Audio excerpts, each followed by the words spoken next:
Hey, welcome to On the Chain with the HODL review here. We are going to go through a whirlwind. We all have gotten into this idea that Ripple with XRP is going mainstream. We see all the great things that Ripple has been doing with RippleNet to really bring and highlight the digital currency space, digital asset space, cryptocurrency, however you want to refer to it.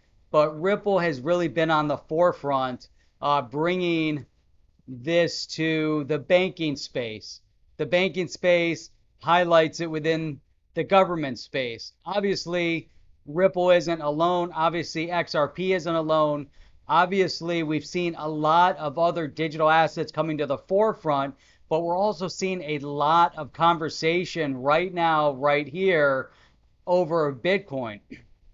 Bitcoin obviously has been around the longest, first in the space, has received a lot of attention, and it's not because it's FOMO attention, meaning that it's making big strides to hit that all-time high of 20,000, but the financial institutions, governments are beginning to identify and realize that Bitcoin, along with all these other digital assets, are here to stay. And it's interesting because if we go through a whirlwind of all these articles that keep hitting, like day in and day out, there's new articles, there's new titles, there's new discussions, there's new topics, but the primary focus here for a long time has been CBDC, central bank digital currency. When is XRP going to moon? When is Bitcoin going to moon? Et cetera, et cetera. And when we look back at the CBDCs, we start to realize that they're not really decentralized. Most CBDCs, most central banks, when they get into digital currency, it's going to be a centralized currency. So let's go through this whirlwind. We're going to go through what's going on over in Singapore. We're going to look at what's going on, what some of the British financial institutions are maybe doing over in India, what's going on in Cambodia, what's going on over in Switzerland, what's going on with JP Morgan, and what's going on with the Bank of International Settlements. We're going to get into all of that stuff right now. And now, the HODL review with Jeff on the chain. Bam, and that's how we do it. That's how we come right back. So let's go into this. We're going to go through a whirlwind right now. We're going to go article by article by article. Some are articles that are written in the crypto space. Others are in the mainstream, because our primary focus here is how is digital asset getting into the mainstream? How is mainstream recognition happening right here, right now? That's what we want to find out about. That's what we want to dig into. That's what we're excited about right now. So let's see. Let's get over here. Here we go. All right, look at that. You can see that nice backdrop. We can see what's going on. And you see me really small, but we're not actually seeing everything else that's going on, which is a little bit bizarre, mainly because we should actually be seeing what we want to be able to see here. We want to be able to see the actual articles that are popping up over on the other side. There we go. Look at that. I shrink myself down and we don't see the articles. Now we see the articles. All right.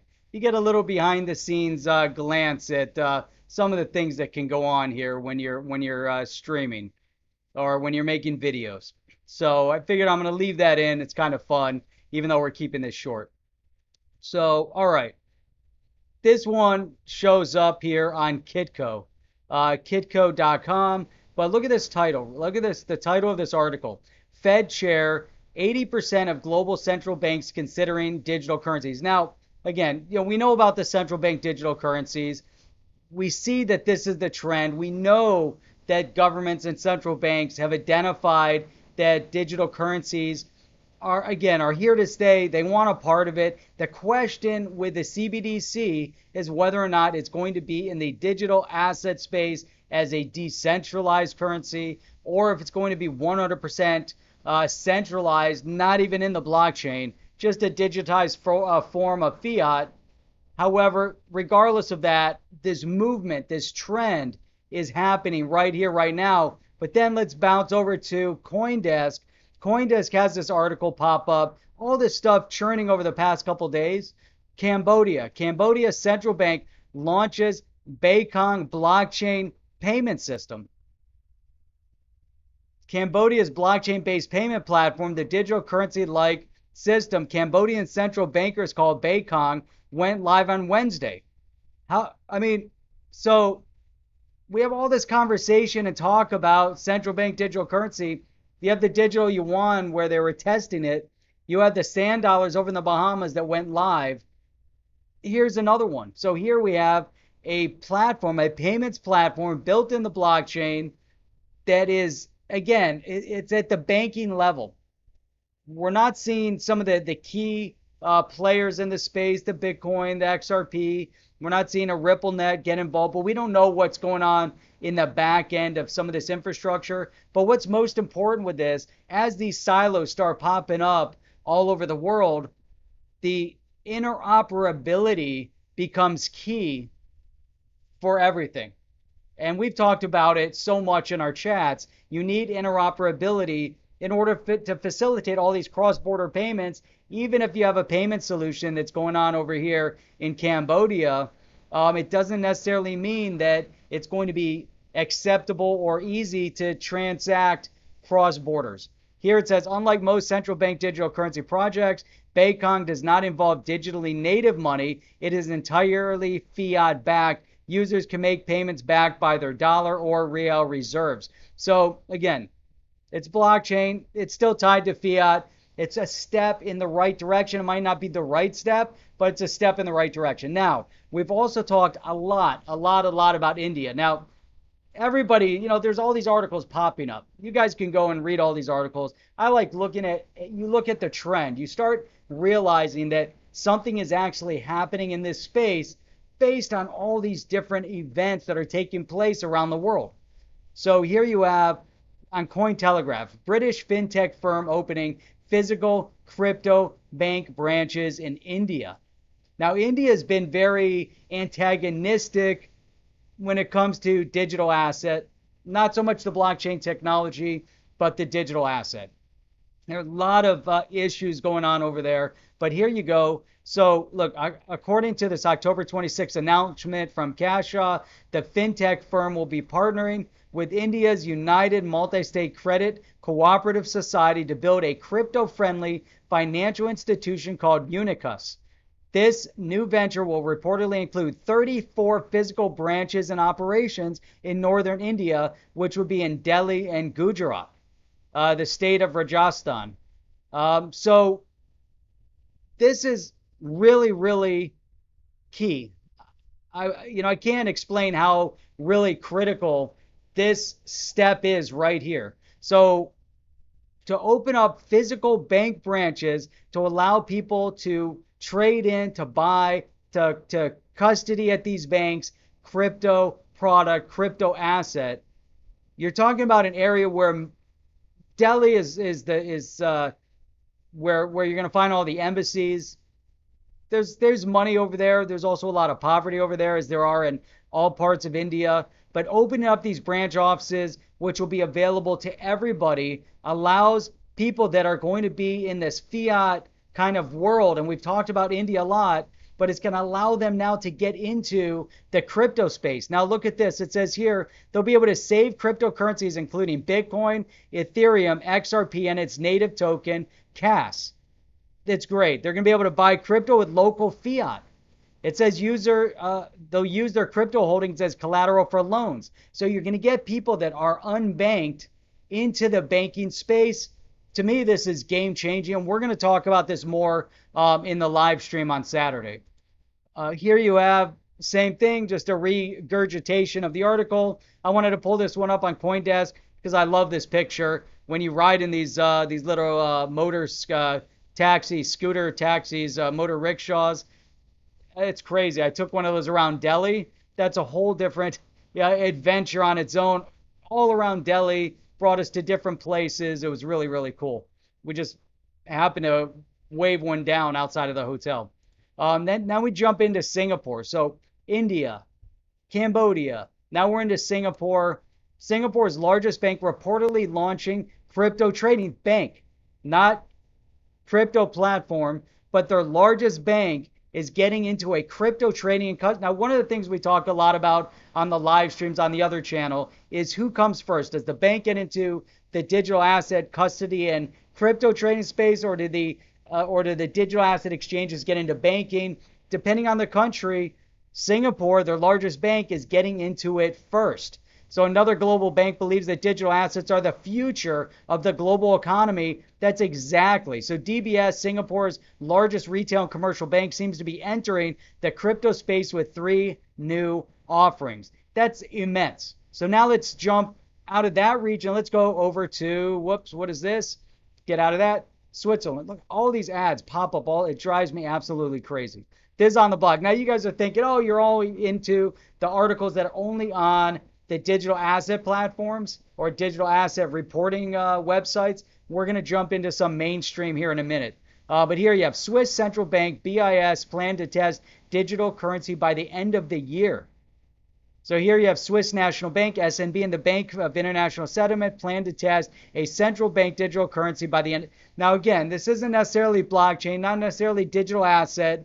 However, it is in the CBDC, in the central bank digital currency space, most likely centralized. But look at this. So here they get into it. This form of digital central bank money would be aimed at facilitating the settlement of tokenized assets between financial institutions. So we're looking at blockchain. We're looking at digital currency. There's a good chance that if it's tokenized, we're looking at cryptocurrencies, not just a centralized but a decentralized framework that somehow the banks are going to be tapping into. There's so much more to this. It's amazing. Now we get into Forbes. We're going to go Forbes. We're going to look at CNBC. We're going to look at some of these others. Why are they talking about JP Morgan? And why all of a sudden is JP Morgan talking about Bitcoin?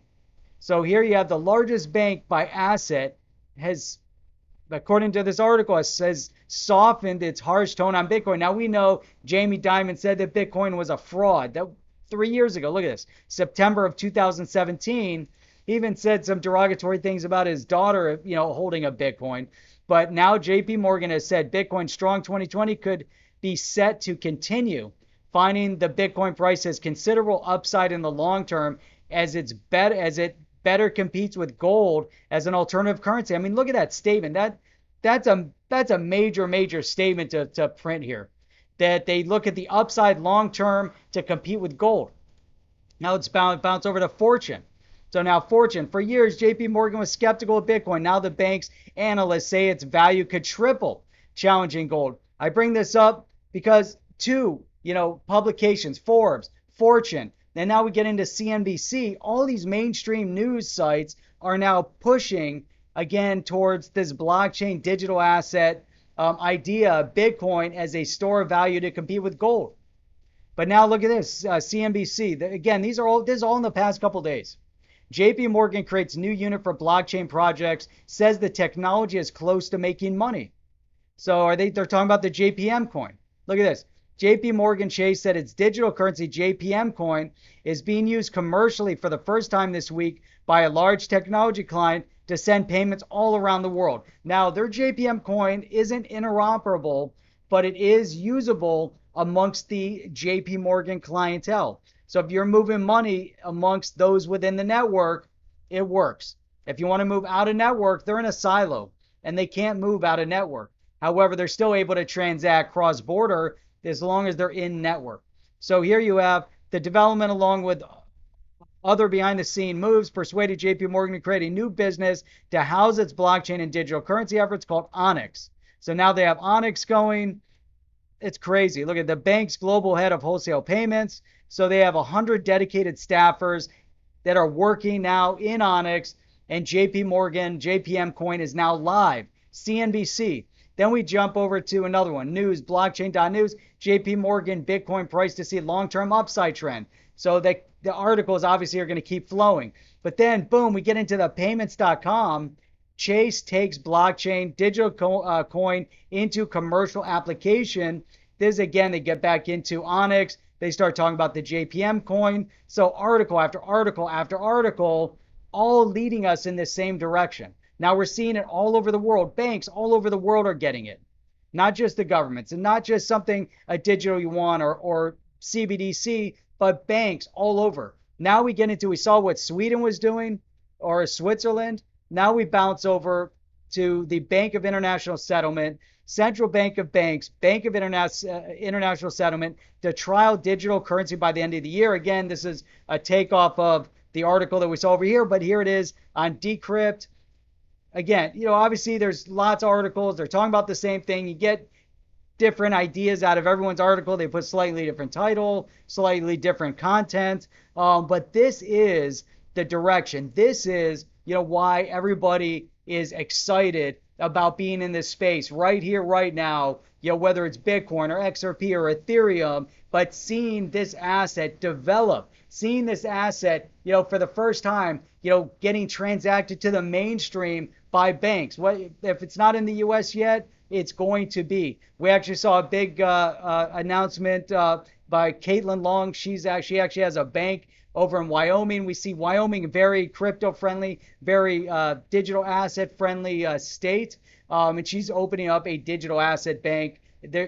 We can get into that in another video. But again, lots happening in the U.S. in select areas, but around the world. It's happening, and it's amazing to see, and we have to keep very vigilant day to day to see how things transpire. So glad that you joined me here, the HODL review on the chain. I forget to mention in the beginning, hit that thumbs up, hit that subscribe, go down below in the description and go check out the other channel if you haven't seen it yet, where we do all the live streams, 8 a.m. Eastern Standard Time every Saturday morning here with me, the HODL review, on the HODL review, and then every Sunday evening at 8 p.m. Eastern Standard Time, the roundtable, great guest with co-host Chip. You guys are gonna love it.